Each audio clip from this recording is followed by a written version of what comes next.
So different.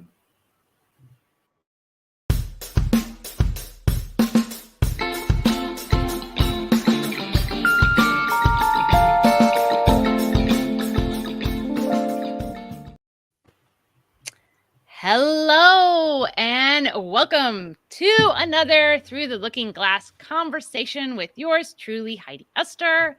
I am an author, speaker, and the joyful purpose coach. You heard it right, coach. I'm moving up from mentor you've been waiting for. I'm here to share relatable stories, encouraging messages, playful, wacky printables, and empowering conversations like the one I'm going to have with these two beautiful souls next to me. And to let you know that you are beautiful and worthy of finding your joyful purpose. I can help you find and eliminate your self-defeating patterns. Yes, we all got them, but once we realize what they are, we can work with them and make them disappear into magic. And I call those joy blocks, like putting your needs last, walking around with exhaustion. And we were just talking about holiday season. So exhaustion, like prime candidate, guilt, stuff like that. So you can liberate your joy and become your divinely given joyful being. All right. Even when you're excited to have a totally new bed, but neither your old pillow nor your back are getting sleep for the last week. Yes, I can help you work through everything, including that, and finding joy even without sleep. Okay. So today is a Through the Looking Glass conversation. So we normally have Joyfully Ever After Convos, but this is a different one. So these are conversations with different kinds of teachers who have new tools that you can learn, you can know to heal and understand and grow yourself more badass. All right. Just like you grew up and figured out that you didn't like being in a classroom and you liked being out in nature to be able to touch the plants and figure them out. We got lots of new tools here, and I am so excited to have these two beautiful souls today. And they are energy healers, Julia Barton and Heather Kokx. All right. Woohoo. Thanks for coming on the show. That was a long intro. I'll probably have to trim that up at some point. So I am going to introduce you both, and then you guys are going to fill in the gaps of what I missed. Okay, first guest, Heather. That's just the order I wrote it in. Heather has so many healing tools in her toolbox. She wrote a book called Gateway to Healing. She's journeyed through many healing modalities and is sharing them with the world now. She's an enneagram enthusiast and coach, an energy healer, and a yoga nerd / yoga instructor. She has a background in massage therapy and is obviously an author, aka Gateway to Healing. She is, I know her as a friend and a beautiful, kind soul. And one of her natural gifts is to see and hold our energy and our lights and help us become a little shinier. And I know her as also a paddleboarding corgi mom and someone who is courageously pursuing her heart's yearning and bucket list, like learning Spanish and becoming an awesome fiction author. And she is committed to showing up and loving herself no matter what. Whew. Heather, do you want to fill in the gaps for me? What did I miss about you so my community can get to know you better? I think the only thing you missed, and probably because it goes along with yoga, is meditation. I'm a big advocate for meditation. And it's also very helpful in energy healing. So, that's the only thing I would add. I love that. And also that reminds me, on your website, you used to have at least like a free smile Meditation. Meditation. Yes, it's still available. All right. So if anyone is out there and is curious, in the book to get to it, and I can share that with everybody afterwards in the show notes if you want. Yes, great. We'll have a link to get actually 2 books in the show notes. So then in the Heather's Gateway to Healing, you can find yourself a link to the Fabulous Smile Meditation. I believe that I have listened to that a couple times. Yeah. Now, if you go onto my website, you can sign up to get the 4 Truths of Healing, and that will Ooh, come right to your email box, which is the kind of the foundation for the book. So, yeah. It's a little teaser. It's a little book teaser. yeah, it's a little teaser. Awesome. All right.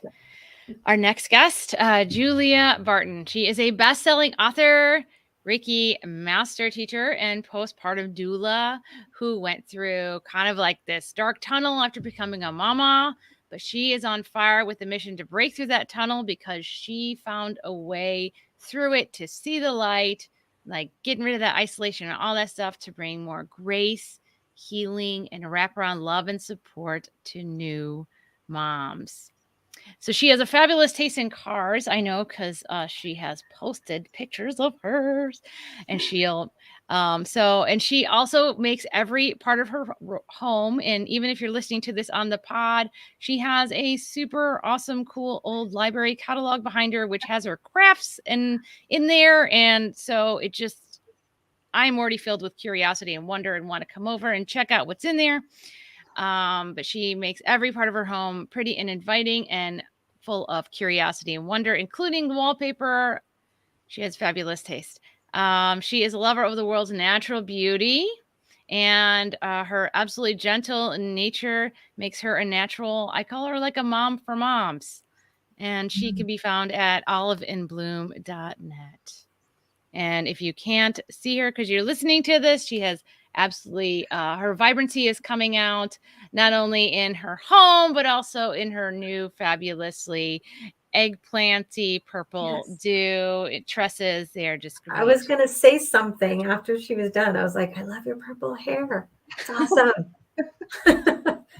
It's great. All right, Julia, fill in the gap for our community. What else do they need to know about you? Yeah, well, thank you for having me, Heidi. I'm really happy to be here and have this conversation with everybody and with you, Heather, as well. I don't know. You went over a lot, but yeah, I just a fun little fact that I took my Reiki certification #1 when I was 8 years old, and I have been using and receiving Reiki since I was younger than 8, with it being a common thing in my household growing up in a holistic household. So I'm 40 now, so it's been over 34 years that I have been using this. So I'm excited to share some information and different, situations and stuff that I've gone through where it's helped, and I'm happy to be here. Yay. Wow, that is that is amazing to have that. You have that nice long thread of learning through all the different phases of your life, but you have that consistent base of the energy healing. And I would love to know like how it's played out and all the different seasons of your life, and you're going to have different perspectives on it. And also to be brought up in a family, in an environment that believes in it and supports it and encourages it. I think that's wonderful. That's wonderful. Yeah, and a part of it is because I'm very intuitive and empathic and highly sensitive, and I kind of needed it for part of my survival as a child too. So I'm very thankful for having a mother that really understood and brought that into our home and really could utilize it in so many different ways. That's cool. Yeah. Wow, we all are given superpowers. Some of us get a clued in on them a little earlier than our other superpowers. So that is great. All right. So I first like to start with a main question is, how are you taking care of yourselves today? Just let's get a baseline here. Julia, you want to go? Sure. So I am taking care of myself today by drinking tea. I pulled a few cards this morning, one tarot and one oracle. I kind of do that every day to just kind of get me in the right mindset. No matter what the day is bringing, I try to do that just to keep me even tempered, to bring, I don't know, I guess you could say hope. And, no matter how the day turns out, it just kind of sets you in the right mindset.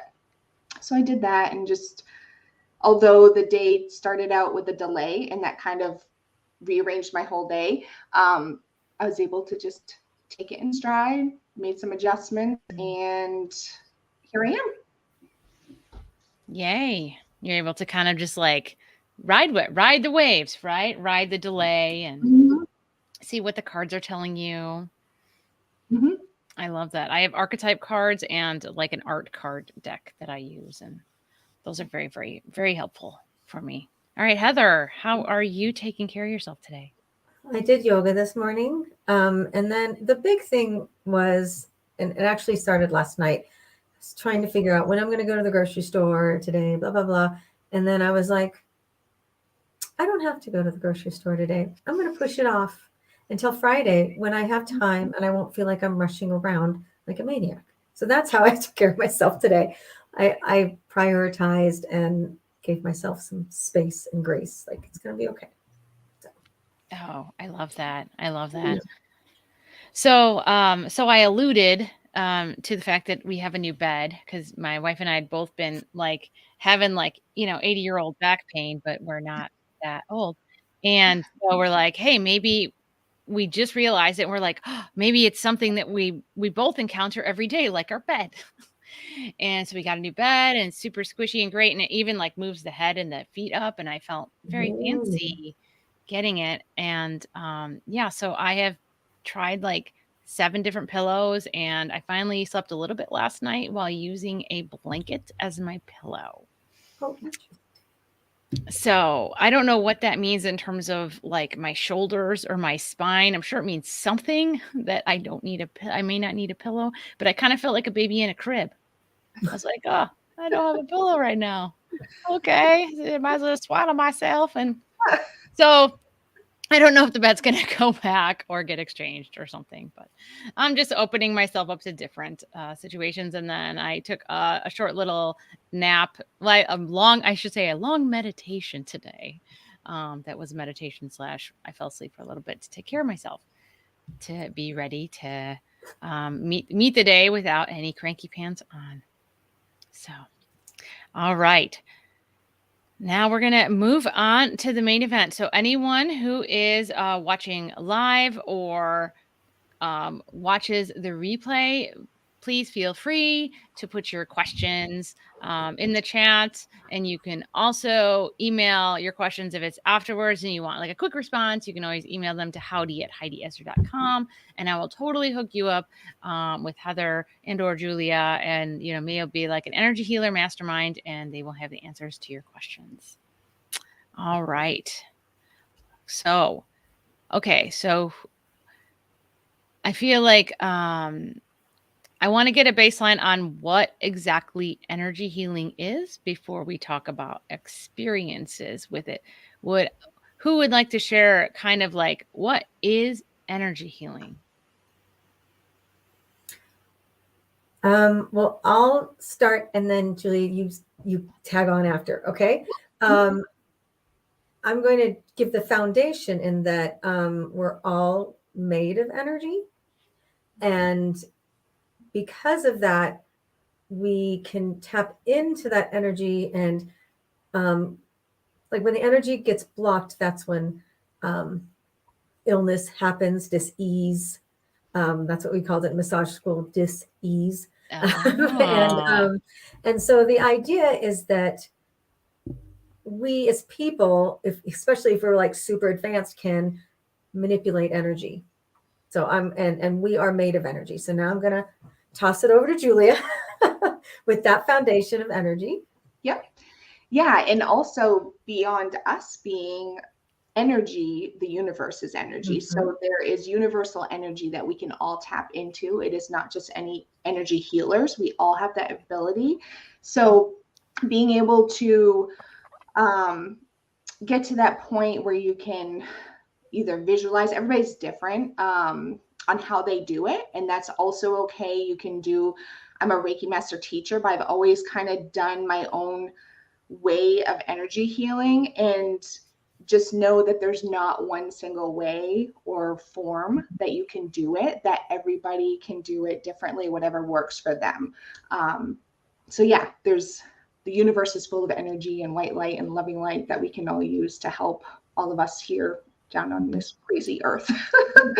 I like that you pointed out, Julia, that everybody experiences it differently. Mm-hmm. I've always been somebody who feels it and sometimes I'll get some messages in my head. But a woman that I studied a lot of energy work with, she could see it, and I was always so jealous that she could see it. Mm. And then one day in class, we're working, and I see her going, and I was like, wait a minute, seeing it isn't always great, is it? She's like, mm-mm. No. And I have a story from when I was. Sometimes we can see. Yeah. How's that? Wow.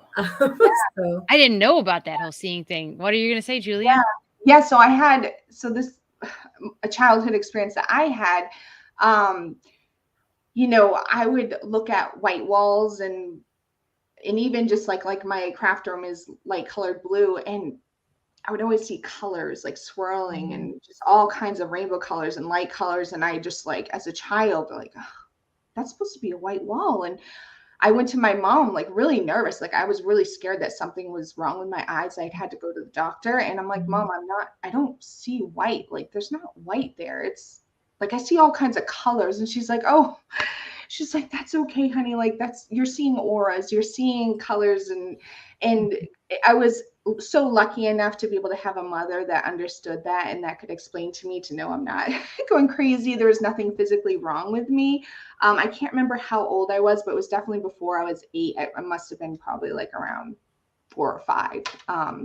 So yeah, some have the ability to really see it. I visualize it in when I shut my eyes, when I do energy work. And that's the thing too. Everybody does it differently. And some people are visual, some people feel things, and it just depends on what comes naturally to you. and it's all valid. Exactly. There's no right or wrong way. Yeah. Just like we all have different ways of communicating and being in relationship with other people, and we all like different clothes. We're all going to have, different experiences with energy. That's great. So you can see auras around people and around like animals. And so I used to very much so when I was little, but I'll get to a little bit my story after. But I'm trying to reteach myself that and to reconnect with that side of myself after years of kind of veering away, of being what's the word I'm thinking of? Not honoring my gifts. So I'm trying to bring all that stuff back piece by piece. So I love that. So it's kind of like you were closer to it when you were younger. But then you started walking away from it. And so by walking away from it, you're not going to see it as clearly. Like being ashamed, or, people not understanding. Because when you grow up in the 80s and you're in a household and this is a common thing and it's just day-to-day life, a lot of people don't understand. I mean, I don't think I had any friends really that I could talk about that with until I was much older. It was just a side of me that I learned to hide, which was sad, but that's part of my journey. And that's why I'm getting back into everything now. And I'm just being who I am and being authentic. And if people don't like it, they don't like it. And that's okay. It's part of my people pleasing days. And the universe loves and supports you as you come into fully blossoming into exactly who you are. I love that. Yeah. That is very, very powerful. So I would have grown up in one of those households where like there would have been a flashlight showing in my eyeballs. I mean, like, what is wrong with your eyes? Do you need to go to a doctor? Can we give you some medicine? Yeah. And I had a very similar experience with migraines. Like my parents tried to figure it out with migraines, and they would look in my eyes and my ears and all this stuff. And that was a condition of the heart, right? It was more of an energetic condition than a physical condition. Our body likes to scream sometimes to let us know that we're not walking towards ourselves. Yes. Right. Yes.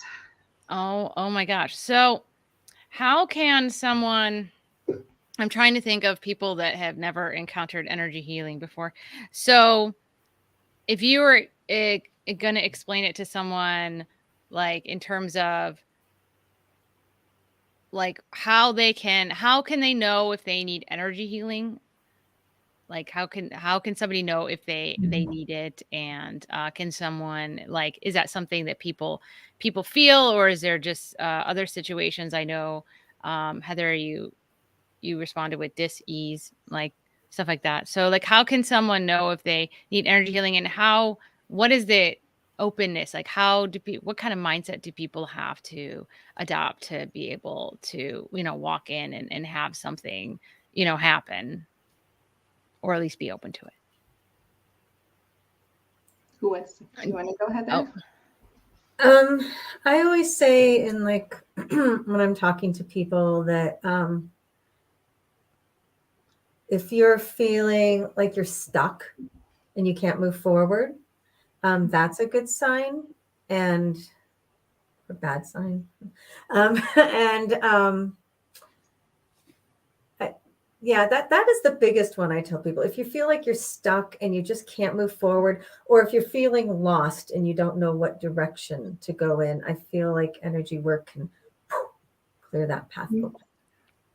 Yeah, and I like to add too, just I think we can all benefit from it, no matter what stage we're in. It can definitely help clear those blockages and even parts of depression. I think it can bring up healing work with people, and that's where I would really like to bring my practice with helping people heal from past situations or current situations, and help in that way, and also like helping find their purpose.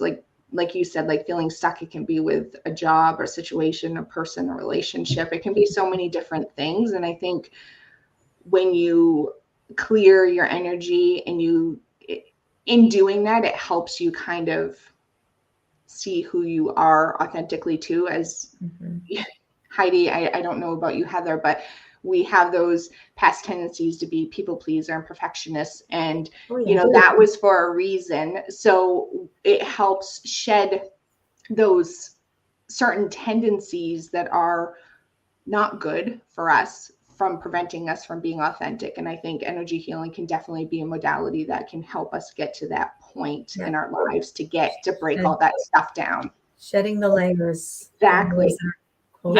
I love that. I love that. Do you both have someone who does energy healing on you, or is this something that once you become a practitioner, you can do on yourself? I'm just totally curious. Both. Yeah. Healers need healers. Healers need healers. So yeah, there's a regular practice of doing stuff for yourself. But it's always delicious to go get the healing done yourself first from somebody else. That's always delicious. And I'm sure Heather does energy work when she does massage. I did body work training in Kripalu when I was in my early 20s, and I worked at a wellness center, and I would always incorporate, and everybody's like, oh, your hands are so hot. Like, why is that? I've never had anybody like that, because it just always runs through me. And especially if I'm doing stuff like massage or just anything giving, or, it always tends to run through me and going towards that other person. So there's so many different ways that you can incorporate it into your life. In massage school, the very first class we took, the very first modality of body work we took was called shiatsu.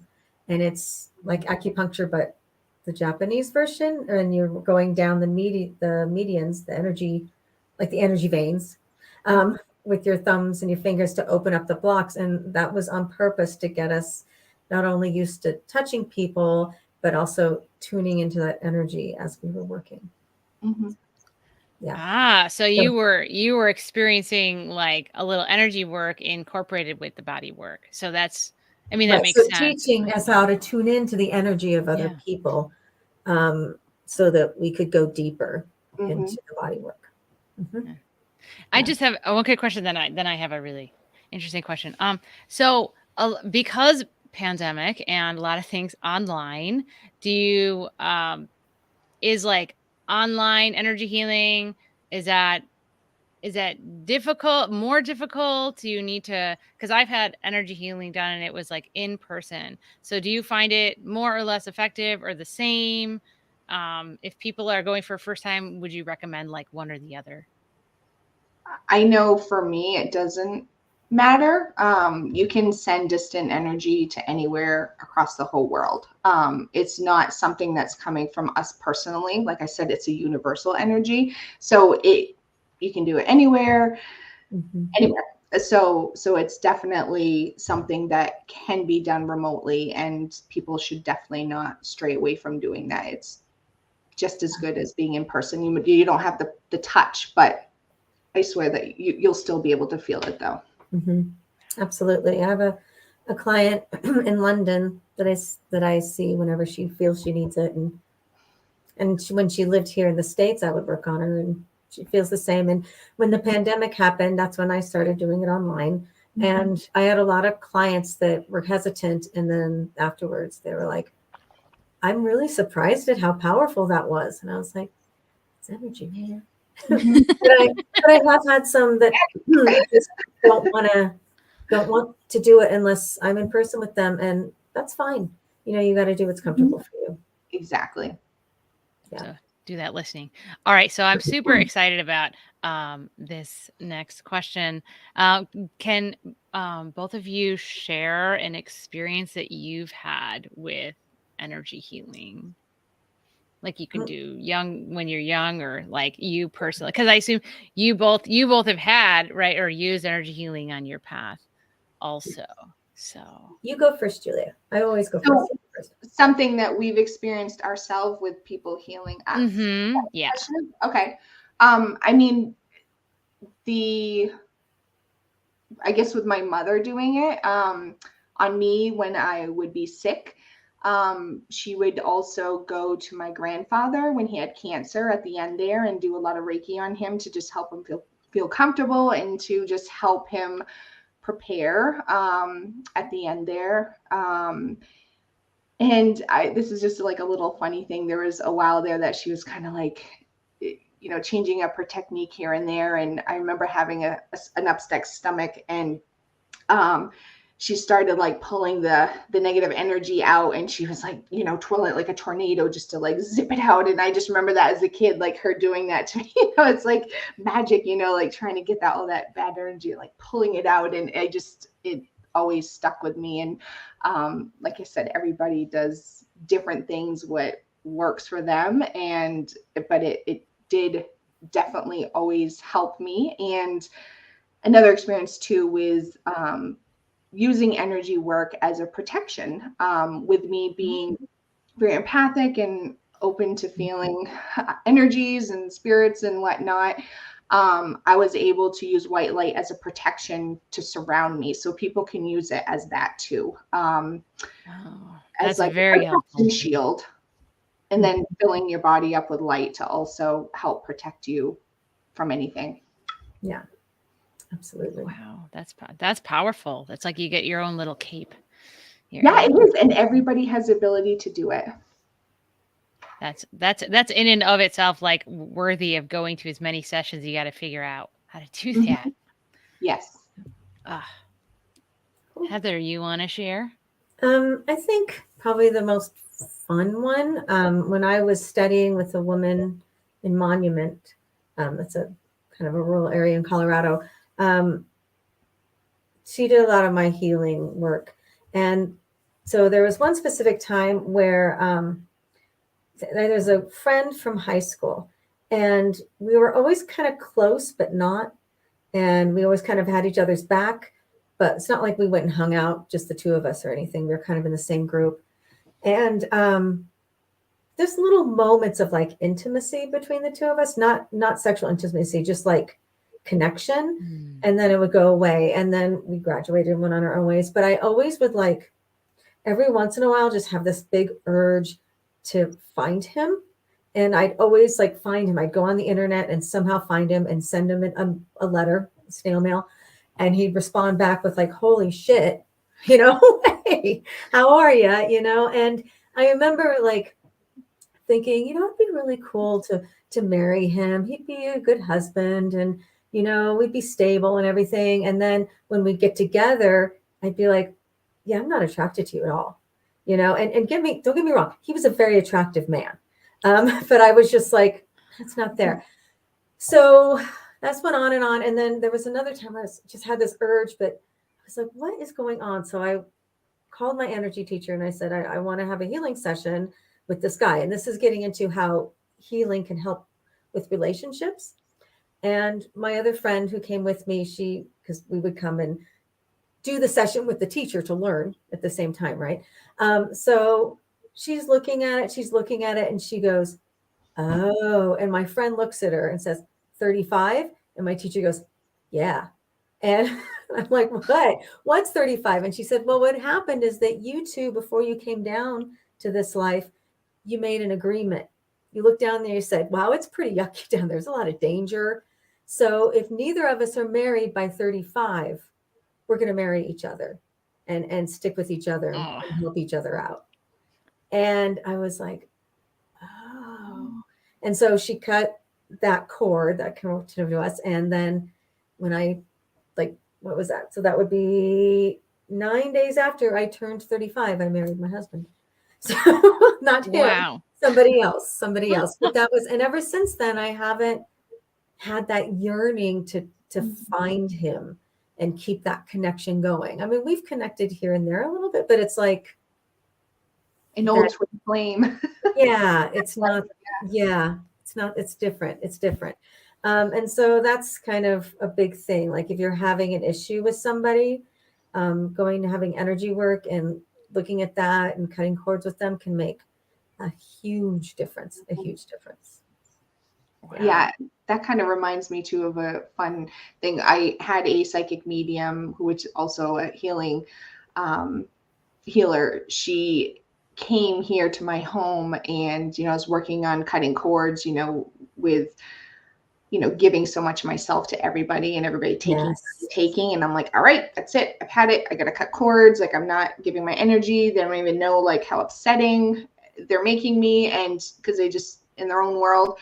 And we were out on the lawn, barefoot, grounded, and we were just calling in the energy, cutting cords, and like the light was crazy. Like there was like the wind would start blowing crazy. Like it was just a pretty magical moment with doing cord cutting too, not from specifically one person, but just multiple. It can be pretty powerful. Yeah, it really can. And just to let people know, having a direct cord, a connection, it's, like an energy cord between you and somebody else directly. It's not healthy. It's not healthy because that person can just push your buttons and you don't really have control. Oh. Yeah. So it's like an open stream that you don't have like the shut valve. Right. So and that's the same dangerous. thing with you can be pushing their buttons. And so, I mean, I've cut cords with my husband, my parents, all these people, and it doesn't mean I don't love them. It just means I want to have a healthy relationship with them. And when you cut those cords, when that person starts pushing your buttons, all of a sudden you have like a clear view and you're like, oh, you're doing it right now. Like you're the one having a freak out and you're trying to pass it on to me or whatever. And you can see clearly and you're like, it's not going to work. I can choose my response now. Wow. It's a really powerful thing. It's really powerful. Yeah. It sounds like also one of those things that helps you put on like that cloak, and fill up with light so that's another way of doing that too. Like not cutting cords is specific and then putting on that like from people or things or energies that you don't know, like people that you don't know, shielding yourself. And we used to also do, like pretend you're in a triangle of mirrors to help deflect any bad energy that's coming at you. So there's so many different ways you can do it. And it's whatever works for you visually. Like I said, everybody visualizes things differently and some people can't really visualize things. So like you could even draw something too and just put the energy into that, what you want to do. So, I mean, there's different ways of doing it. And one of my favorite ways of telling people, like if they have somebody in their life that is not healthy, like say a boss, or a neighbor, something that unless you physically move, they're not going to go away, but you like your life otherwise, whatever. I always tell them to put them in the bubble of love. And so that's like imagining them in this bubble of love. It can be like whatever color, but I kind of picture it like Glinda, the good witch, floating away. And then you see them floating away and you're like, goodbye. Hi. Have a good life. I wish you all the best. Yep. I want you to have a happy life over there. In your bubble. Yeah, but just watching them like float away, and you're doing it lovingly, and but you're kind of just putting out to the universe, this person kind of needs to go somewhere else. I love that. The love and let go. Yes. Yeah. Oh, yes. It's all too familiar. Oh my gosh. Yeah. I just saw Wicked last a couple weeks ago, and so that was very funny. Oh, fun. Reference there. So anyway, I wanted to share. I don't even know. I Heather and I even share a show. I don't know if I've ever told you my story of energy healing. So I would have been like recently unemployed, my first round of unemployment, where I was determined to learn everything possible in the world that I needed to know so that I would never be unemployed ever again. Spoiler alert, it didn't happen. However, so I enrolled in like some 16-week course. It was taking me like 40, 50 hours a week of work. And I did meet, I guess, my book mentor, Don Miguel Ruiz, through his 4 Agreements book that summer. And somehow I connected with someone who was doing energy healing, and she was sunsetting her practice, but she still had some space in her home. This is pre-pandemic. So I went over, and I was starting to unearth a lot of I was depressed at that time because I was unemployed, and I had a lot of shame that I wanted to let go. And so I normally, this is before I thought of myself as a sensitive person. I wasn't very in touch with myself. And so I didn't know. I was kind of came into it. I wasn't skeptical, but I wasn't convinced. I was like open, but hesitant. And so I laid on a table for a good hour and a half ish. It was a long time. And, I remember this profound, I didn't have feeling so much of energy, like different energies and different like heats going through my body. I just, I was able to visualize two important things that really, made a whole lot of sense once we debriefed. One was I saw this giant tree, and it was like super rooted to the rest of the earth, but it was also on fire at the top, and it was completely embracing me. And that was the first time that I felt unconditional love in my life. And so she said, there was a solid part of my whole time where I was just crying profusely. And so I had apparently not been giving myself unconditional love, and I guess that doesn't surprise me. So in that moment, I was able to fully open up to and embrace myself unconditionally. And then the next thing was I saw my heart, and that it was, it had 1,000 wounds in there that were bleeding or healing or scarred. So it was like this heart, and I knew then, and that I had been letting every single thing my mom had said in my whole life injure me. And so it was just, mom's really good at being sarcastic and a little spicy. And so I had taken all those internally and personally. And so I was able to kind of see my heart in all of its transitional journey. And so then I was able to say all right, I'm not going to allow any more needles in my heart. And so I guess, so that was my, and I'm a vivid dreamer, but I never had thought of energy healing until I kind of bumped into this one person, this energy healer. And so, I was completely convinced after that session. And the thing that my wife will always chide me, she's like, Heidi, we should have never gone out to dinner with that couple after your energy healing session, because I wouldn't shut up. I was just like this a huge block had been moved away from me. It was just like the Berlin Wall was down, and is big party time. And so I was just I was light and I felt free, like more so than in any other part of my life. And I can't even, like, she doesn't do energy healing anymore, unfortunately. She's in retirement, and and so I'm just like, oh, this is something that I think I could use on a regular. Yeah. For sure. Yeah. Sure. When I wanted to knock something out or really take a leap forward, I would set up a series of sessions with my teacher, like every other week for like 4 sessions or something like that. And like that, because of that, I was able to cure my depression and get off my antidepressants. And I don't know, it was really powerful. So, oh, I like that. So it's not just like a one and done thing. So people can have a well, series.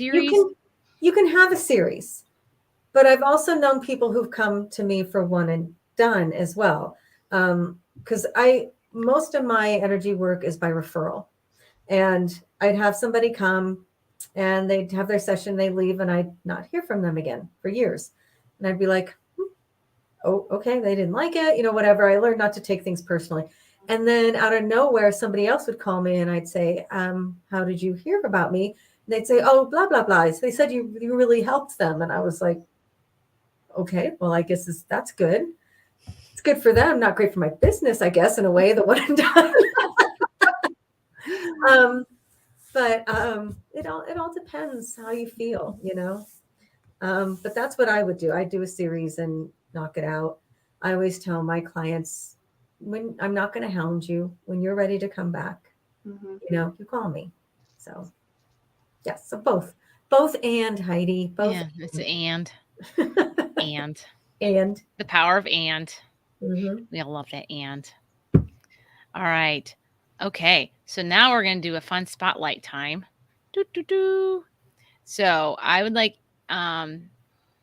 first each of you to share a little bit about like how people can find you and talk to you about energy healing, and also talk about your peculiar genius. So it's like your unique blend. We kind of got into this a little bit in the intro, but your unique blend of personality and your natural gifts and learned skills and quirks that make you an amazing soul and energy healer. Julie, would you like to go first? Sure. So, I mean, everybody can find me on my website, which Heidi had listed before. My business is Olive and Bloom Holistic Care and Healing. Like she said, I'm a postpartum doula and energy healer, and also use energy healing in different ways as well. I incorporate cards. I also do women's moon circles to use the energy of the moon to incorporate into that healing, and also to connect with other women to have that village, not just for mothers, but for women in general. Because like you had said, Heidi, something at the beginning, we need bonds, we need people. Like, we're not made to just be alone to do everything alone. So creating a village for moms that have just recently had babies, but women as well. So that's my focus on helping, but also I can help men as well. And so it's not specific, but that's kind of my genius, is helping women. And what makes me unique, I think just being authentic to myself. My kind of theme into what everybody knows me for is like flowers and blooming, obviously olive and bloom, and having that vintage edge. As Heidi mentioned before, I have a 53 Chevy Bel Air in light blue. So I had suffered from postpartum depression after my second child. It was just over 6 years ago. And what that was a wake-up call for me to be authentic and to stop people pleasing, stop being a perfectionist, stop covering up who I was, and to really get back to who I was as a child. I needed to get back to that point and be authentic. So that depression in my life was that wake-up call. That was, when therapy and medication didn't work and I knew there was something more, there's something deeper. That was my transformation to get back to this kind of lifestyle. And this is what I'm doing. I created my business, became a postpartum doula to offer more support for new moms, because I knew what it was like to have lack of support with understanding depression. So bringing mental health awareness in my practice is super important to me, and just spreading the word. I don't care. I just finished up my second chapter in a collaborative book, which is coming out tomorrow. And I talk about kind of my experience of what depression was, how I grew up, and how I'm getting back to that child form of myself and being authentic and getting her back to use my gifts I was given as a child, as an adult. So that's kind of my magic, and being authentic and bringing my God-given gifts to everybody and helping share that and teaching people as well. I love that. I love that. It's like you're holding hands with your young self and your middle self and yourself now and your future self. Yeah, she's guiding me. She's guiding me back to the light. I love that. That's beautiful. Thank you, Julia. Heather. I have a quick question of Julia first, though. What exactly is a postpartum doula, and is it something that you created, or is it something that is? Does that mean not making it's less if you created it, but it's probably needed if you created it? Yes. So it is something, but as you probably know, a lot of people haven't heard of a postpartum doula. They've heard of birth doulas, maybe death doulas, but a postpartum doula works specifically with moms after the birth of their babies to offer support in many different ways.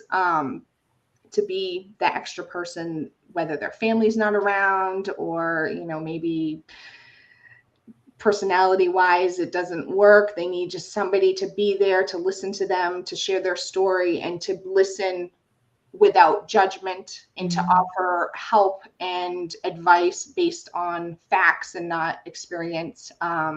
So that's what a postpartum is. You're kind of a safe place for that person to say, I need help, I'm struggling, wow, I really hate this, I wasn't expecting that, or I love this and I don't want to do anything else, but you're just kind of that. Yeah, it's basically postpartum doulas would work with them the first 6 to 8 weeks after having a baby and just help them mentally, physically, around the house. I mean, it incorporates so much. And then I use my different tools that I have in my toolbox to help bring that to the table too. I also make essential oil products, and I just bring a whole bunch of different stuff into that, caring for new moms. That's cool. I think that that should be a right, like a basic human right. To have someone. Yes. I think there are other countries that provide some services not quite like that, but for longer periods of time even. So. Yes. And there's many part of my training, which I just loved. We went through the history and the different cultures around the world and what they do for postpartum care or support for new moms. And it's just, we're really gypped here in the US. Like, we don't have any, unless you have that strong, heritage, and that you still have that tradition that you follow here, and you have family to do that with you. A lot of us have lost our way on what tradition we actually had and where we had come from. It got lost along the way, and it's so needed. We need that village to be able to do it. We're not meant to do it alone. We need that support. We need people to help us. And as mothers, I'm really trying to get also to just have us be okay with asking for help. It's okay. We're not seen as being weak, and we cannot do it all. We can't be superwoman. There was that phase, we're coming out of that successfully. I think there's a lot of women, we ran that rat race of trying to do it all and be everything, and Pinterest and everything, do everything. We crashed all of those trains into all of those walls. Yes, we did. And we have to retrain ourselves to be okay with slowing down, not doing everything, only doing what you can. It's okay if you don't check everything off the list. It's okay to get help, and it's okay to ask for help. So I think that's the biggest important thing for us as women to know. Amen. Yeah. Cool. Yeah. Thank you. I was curious. So Sorry. I asked for purpose. Yeah. Me, you can find out about me on heathercox.com.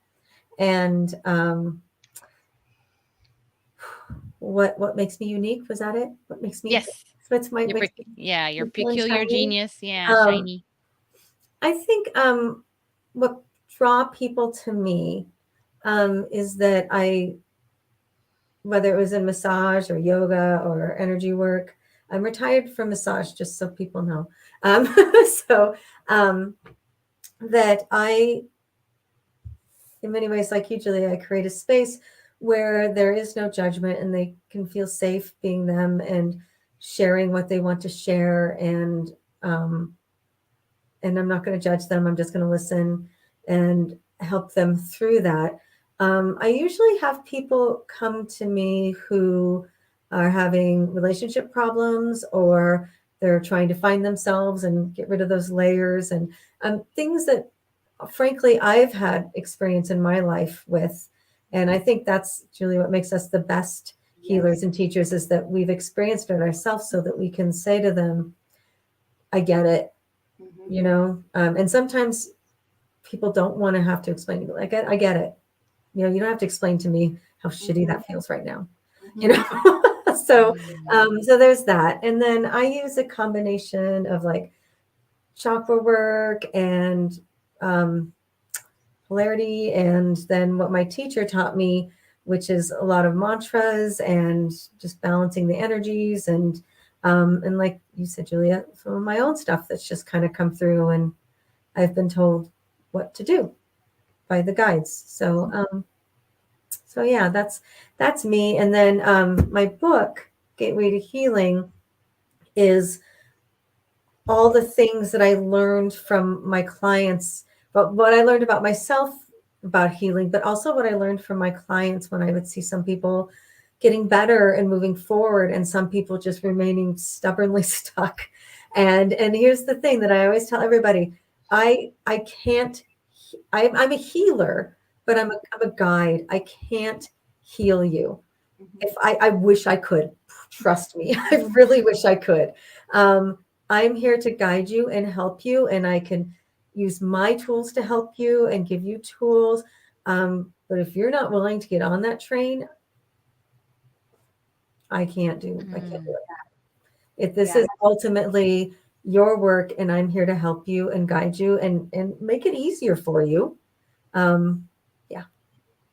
You can only open the door they have to walk through. Yes. Yeah, they have to have that willingness to want to work on themselves. And sometimes they go pretty deep, and some people don't expect that. I mean, during healing sessions, people can cry and release. There's lots of release work too with healing work. Bringing in the light, getting rid of stuff. So yeah, they have to definitely be willing. I agree with you. There was once a woman called me. She'd been referred by somebody, and she said, I want my boyfriend to come and see you. Okay. Does he want to come see me? And she was like, oh yeah, he agreed. Okay. So he came in, and he was there just to make her happy. And she wanted to get married, and he didn't. And so I went through the motions with him, and he took it all in grace and everything.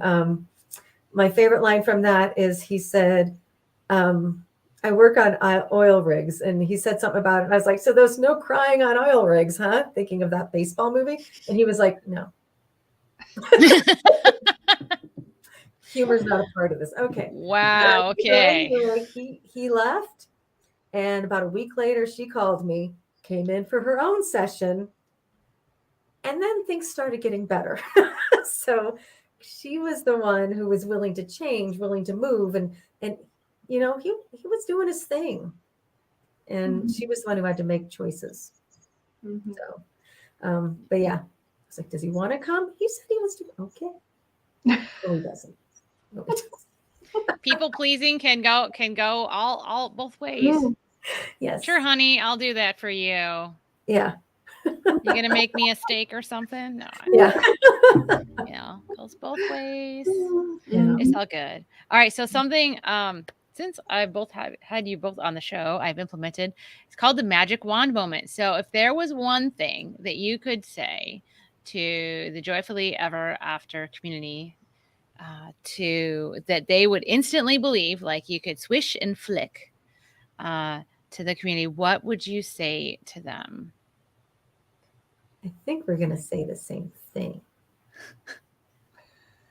You go first. Okay. I would flick a wand that says, love yourself completely and unconditionally.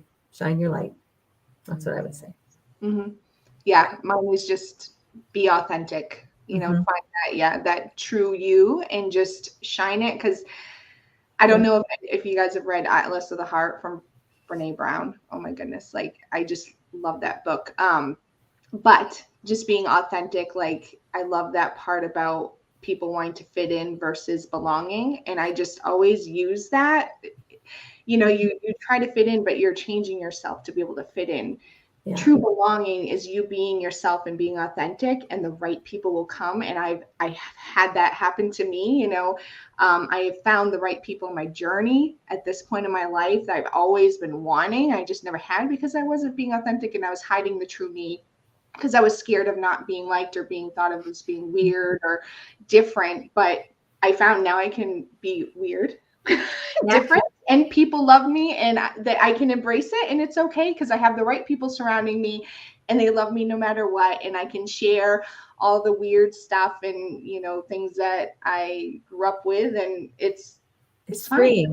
And they love me even more for it. So I think being authentic and being you and finding purpose is definitely. Yeah. I love that. I love that. That totally reminds me, like, a lot of the times that I would have been struggling in some way, it was like some part of myself I hadn't yet accepted. Yes. And so I wasn't aware of it until it kind of, you know, came and like smacked me in the face. And then I was like, okay, all right. Yeah. Yeah. And it's not an overnight thing. You can't just snap your fingers. It's taken years of work and healing and releasing and accepting and even learning things about myself that I didn't really know why I did those things until after. And my depression was my wake-up call. Usually there's something in that you'll hit this wall where you're just like, something's got to give. And I think that's the point where you just kind of got to look to see what's not right and see how you're being true to yourself and how you're not being true to yourself. And usually that's the answer. Yeah. A lot of things. And when you're true to yourself and being authentic, you realize how much energy you're wasting trying to mold yourself and fit in, and put that extra armor on. Yeah, like when it takes a long time, and it's never a done job. I think we're always doing it throughout our whole lives. But the incentive that I will give you is that with each little baby step, with each little layer that you shed, you feel better. Yes. And you learn tools on how to deal with certain things that you maybe couldn't have in the past. Every time you feel better, and you just keep moving forward. I love that. I love that. All right. Well, as a thank you to both of you, I have the Snowman of Affirmation. I love Snowman. Snowman has green, orange, yellow, or pink notes. So, Julia, what color would you like? Pink. Okay. Please. Okay, this one just popped in my hand, so I'm going with it. I create space to heal, love, and grow into my happiest self. Oh, well done. I love that. Yay. Heather. Green. All right. For you, I am whole. I love that. Beautiful. Yay. And I'm going to pick orange. There's only a couple oranges left. You're wearing your orange shirt today too, yeah? I am. Yeah, I'm in my Thanksgiving orange. Oh, I probably need to know this. I am confident and strong. Oh, I love it. And for all of you out there listening to the replay, I am going to complete the quadfecta and pick a yellow one. So we have one of each color. And your affirmation is, I am a channel for inspiration. There you go. Oh, so heading into the holidays. Yeah. And one last thing I want to say, speaking of the channel for inspiration, I love to tell people, because it's so important that what's so important about being authentic is that everybody has a unique energy, and we were put on this earth to share that unique energy. And when we're hiding it, and we're not doing anybody any favors.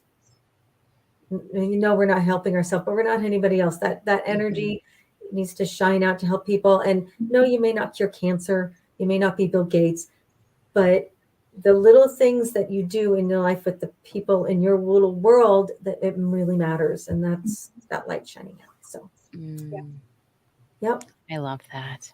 I love that. All right. Well, thanks so much to both of you for coming. Everyone listening, you can find Julia at oliveandbloom.net and Heather at heathercox.com. And I hope you have an absolutely wonderful holiday season to both of you. Thank And you. wishing you all love, light, and laughter on your journeys to your joyfully ever after. Thanks, Heidi. Appreciate it. It was fun.